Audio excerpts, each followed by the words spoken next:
Today we're looking at Gou Tanabe's adaptation and his artwork of H.P. Lovecraft's At the Mountains of Madness Deluxe Edition manga. What's going on, Omnibuddies? Mitch here, and I am so excited to finally be able to do this overview. I've been waiting for this book for so long. I have been so excited to finally read The Mountains of Madness, and this book itself is just absolutely gorgeous. We're going to take a closer look at it in a second, but I gotta talk about it a little bit here first, because I absolutely love what Dark Horse has been doing with these deluxe manga editions. Just gorgeous editions. I mean, the Berserker, the Vinland Saga, Hellsing, all these different books are just so good, and I have just been loving them. And I gotta say, like, those editions are great, but man, putting the gilding, on the text block is a phenomenal touch. And you know what? The actual quality and like binding of this book, believe it or not, I think is actually better and tops the other deluxe editions, which is hard to do because those are already like outstanding. But man, this one is just so good, and I love the look of it. And wow, I was really excited to read this because I love Lovecraftian things. I haven't had the opportunity to, or really taken the opportunity to read much Lovecraft. Like, I know a lot of the lore and all that kind of stuff, but I haven't actually sat down and read much, if anything, of the Lovecraft stuff. So when I found out that they were doing a graphic novel adaptation of Mountains of Madness, one of the coolest ones that I've been most interested in, I had to jump on this opportunity. And man, I am so glad I did, because this book blew me away. Absolutely loved it. Let's get it down on the table and talk about it. So this is the deluxe manga edition by Dark Horse Comics of H.P. Lovecraft's At the Mountains of Madness. This is an adaptation with the artwork by Gou Tanabe. I really hope I'm saying that right. I am terrible with names, so apologies, but there's the cover. It's got some nice spot gloss on there. It's a little, well, it's not really, it's kind of like a spot gloss, but I mean, it's so all over the place, it's hard to see, but all the black is actually spot gloss. Really cool book. Here is the spine, closer look at that. And then here is the back of the book. Boom. So it's actually full wraparound art, which is actually art from in the book, which is insane. As I was going through, I was like, holy cow, this isn't cover art. This is actually art, like a 2-page spread from the book that they used as wraparound cover art. So really cool, absolutely insane.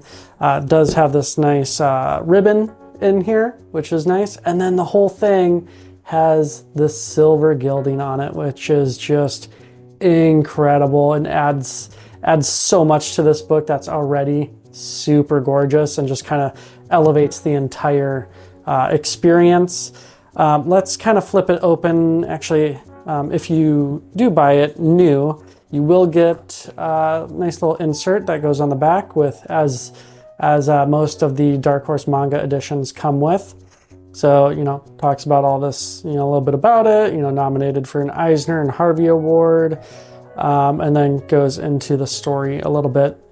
This does retail for $49.99 USD, but of course, if you buy it from places like OPB and you use codes like my code, you can definitely get it for a lot cheaper.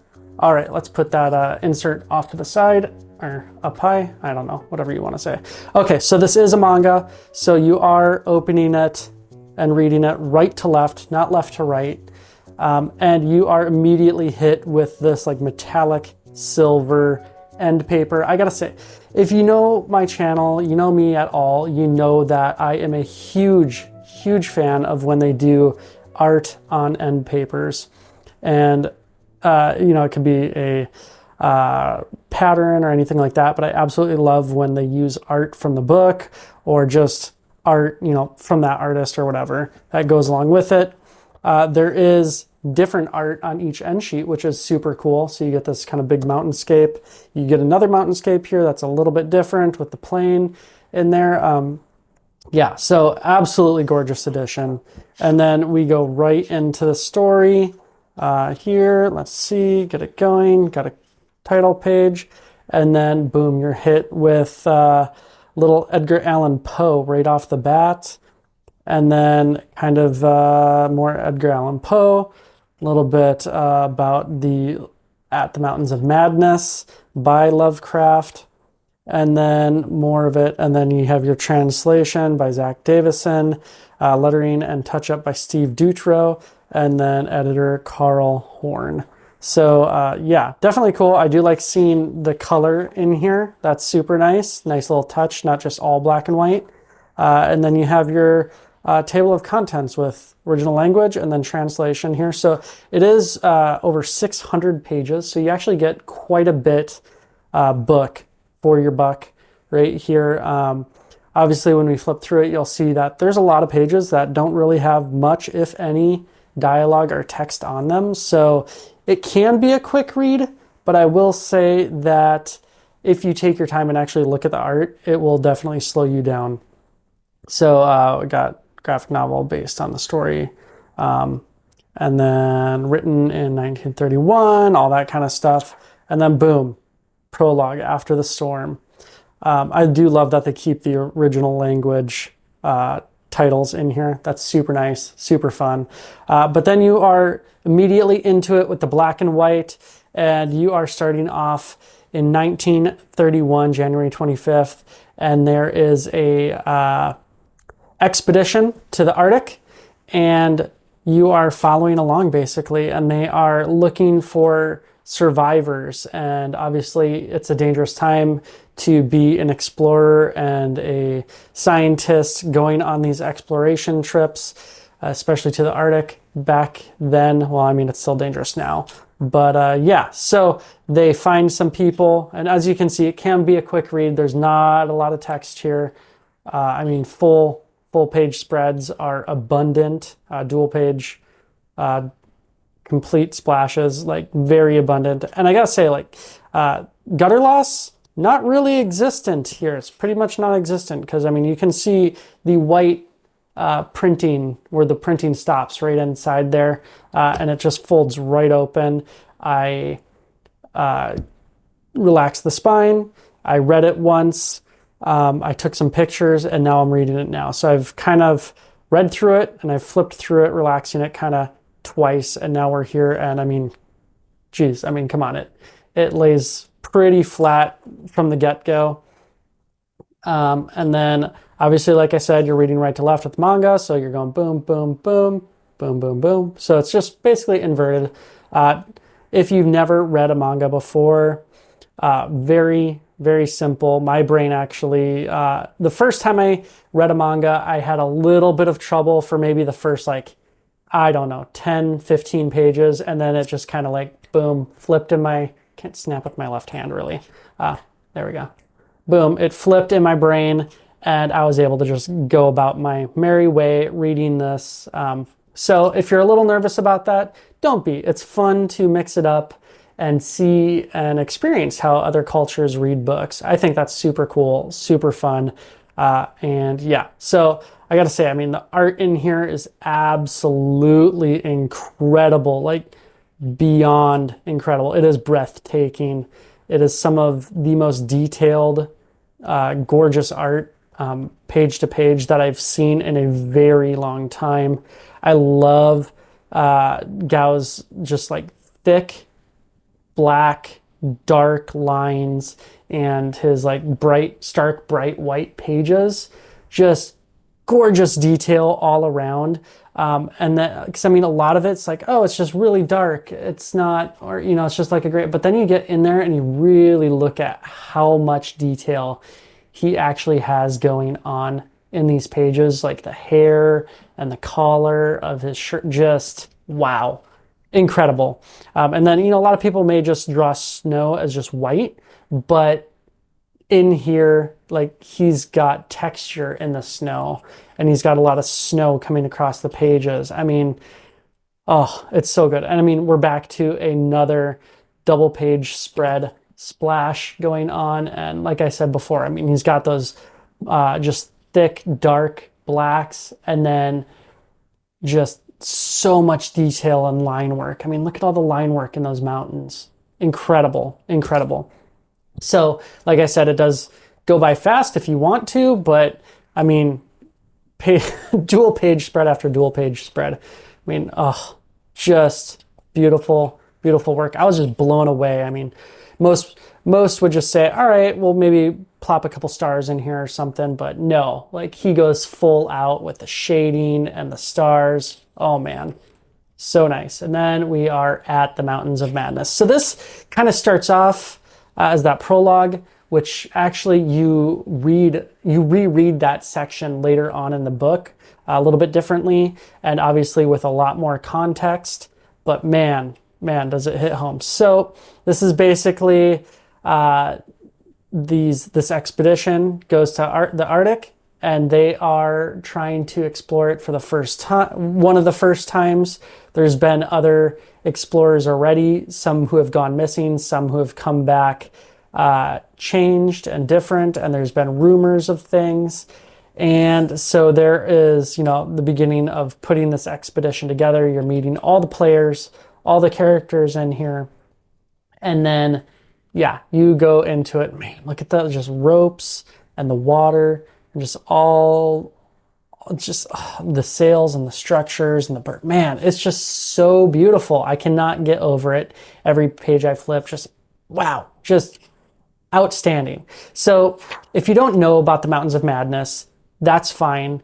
I came into this knowing very little about H.P. Lovecraft besides, a couple of the higher level things, Cthulhu and some of the monsters and elder things and, a couple things like that, but not knowing a ton of it.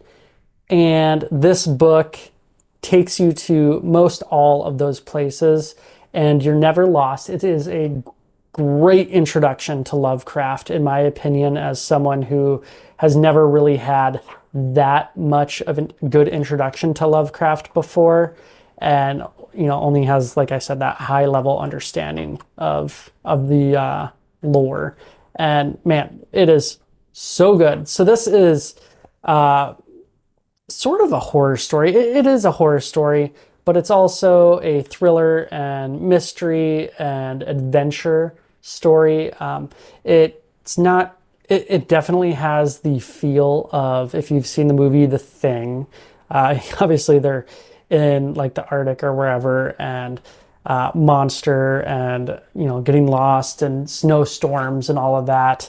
And exploration and scientists. It's got a lot of that. So I feel like they may have taken a lot of notes from this story, The Mountains of Madness. I'm just going to kind of flip through it a bunch. It does take a little while to get going, like any good horror story where they're setting up, like I said, the players and the goals and their wants and what they're after. And I mean, they don't necessarily quite know what they're after. They're explorers, but they have their goals, they have their mission, and they all have differences in how they should go about that mission and how they shouldn't. So there's definitely a lot of conflict between the characters, and there's definitely a lot of conflict that happens with the mountains and the madness and all the monsters and all of that stuff. So very cool. Definitely the biggest character in this is the mountains, is the Arctic. And yeah, so it takes a little while to get going. Things happen, people get hurt, people go missing, things are discovered. I won't say too much. I mean, honestly, like this isn't too much giveaway here or anything like that, but things go wrong and people die and people go mad and it's just craziness is discovered. And I was not fully expecting for this story to do what it did, and to go to the places it did in the way that it did it. I was surprised pleasantly by how good this story plotted along here. Actually, I just came across that. So this is the page spread that's actually on the cover. That's the cover art of this book. Man, and I sat and looked at this thing for so long. It's one of those pictures that initially just looks very muddy and is very hard for your brain to just kind of comprehend what it's looking at.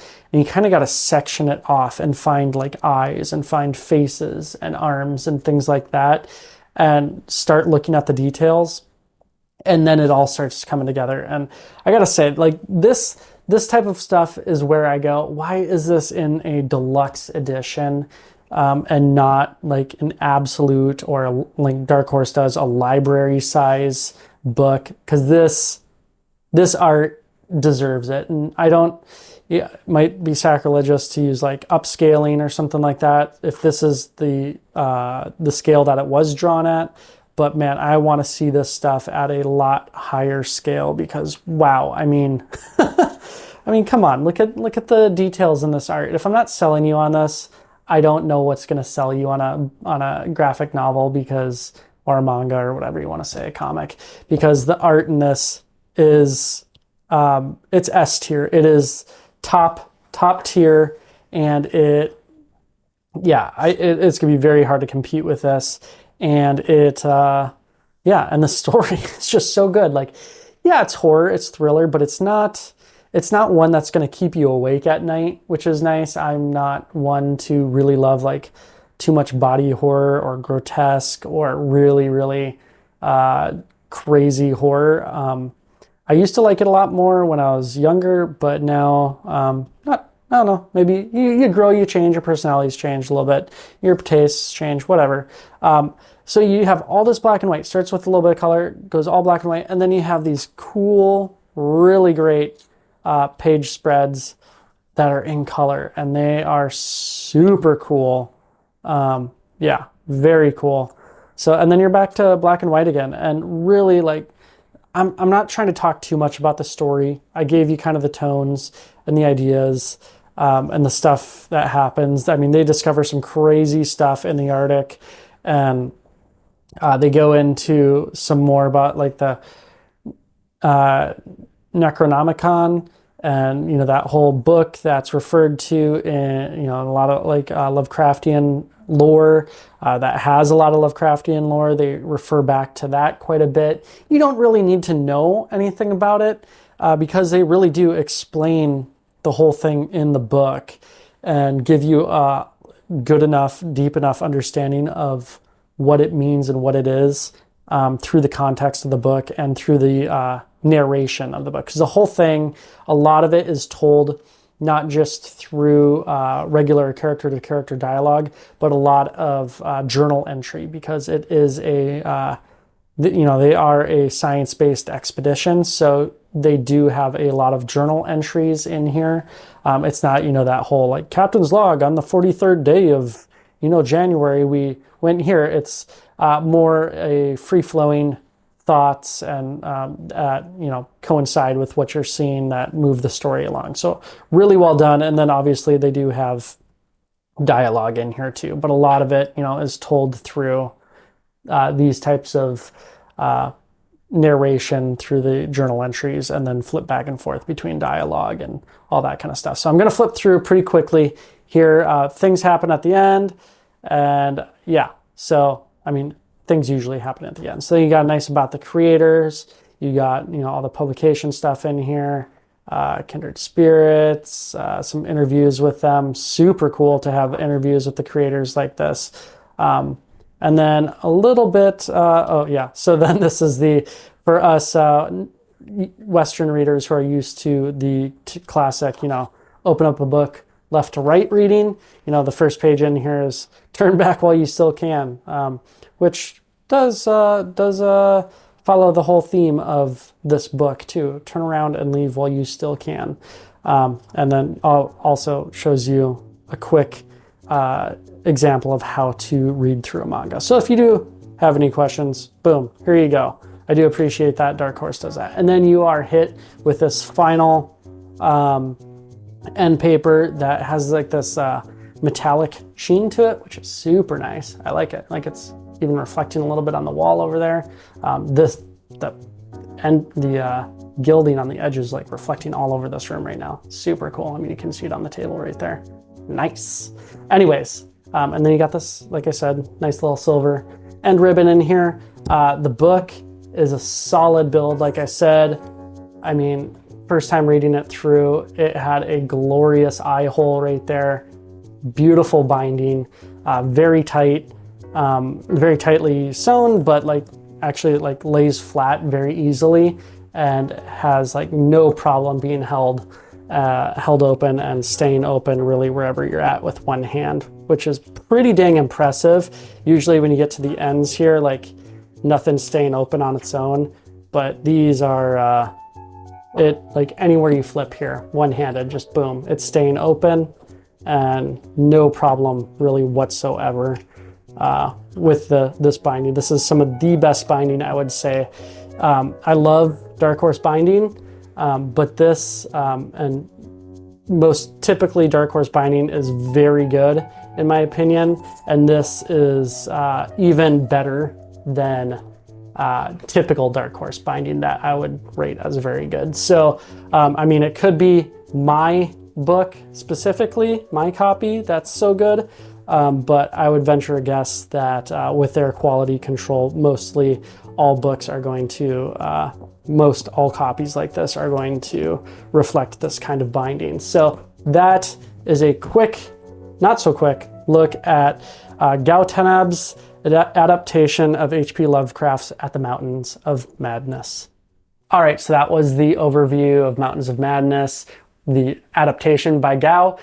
Man, well, one, I'm hoping I'm saying his name right, Gou Tanabe, but I'm terrible at saying names, I'm sorry. But man, like I said, it was so cool to read, and the vibes were so like, just like I've seen those vibes. I've seen parts of these stories in other like horror stories, and these elements like picked up and taken to different things. Like I kept getting this vibe of The Thing, and it's just like all of it right there, and like a great horror story, but so classic and also very different. Like I was not expecting it to go to these places that it did with these types of monsters and this type of tones, and who survives and how and what they're doing at the end. Like really interesting stuff, really cool. I want to actually go and do some more research on it and find out more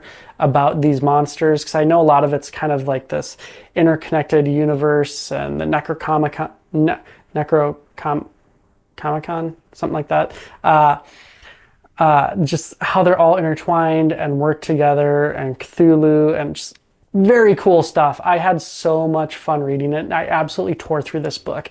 I think it took me, I read it on like I think I started it on like a Saturday night, and then I finished it up on a Sunday afternoon and just tore through it. Phenomenal book. If you are interested at all in H.P. Lovecraft or the Mountains of Madness, or finding out about, or, you know, just reading some more horror, this is a book that I would definitely highly recommend, because it has all those things in it. Great Lovecraft lore, phenomenal art. Just the art just blew me away. At points like, well, like one, I wish that this book's art was just way bigger. I want this book in an absolute, because there's so much detail on there. That's my one complaint with this, is there's so much detail in that art that it's kind of hard at points to tell what's going on. You just know, and you can see these like monstrous entities all intertwined and in play, and it's just grotesque, but I want to see more and know what's going on a little bit easier. So that's my only complaint with it. But man, what a fun book. What a great ride. Definitely can't wait to pick this up and reread it again, because there's definitely more to it, and I could definitely see getting more out of it with multiple read-throughs. So definitely check it out. If you want to pick it up, you can use my code Omnibuddy over at Organic Price Books. Get $2 off every order of 1 to 3 books. If you're ordering 4 books, definitely use Omnibuddy, ship it together, get all 4 books together or more, and get 5% off that order. Be careful if you're pre-ordering, because all the books will wait until the last pre-order is out because they ship together. But that's it. Don't forget to like, subscribe, hit the bell for notification, do all those things. But the most important thing to do is comment. Let me know in the comments what other Lovecraft stories I should be reading if I loved this edition of Mountains of Madness. All right, I'll let you go. Take care. Stay cool.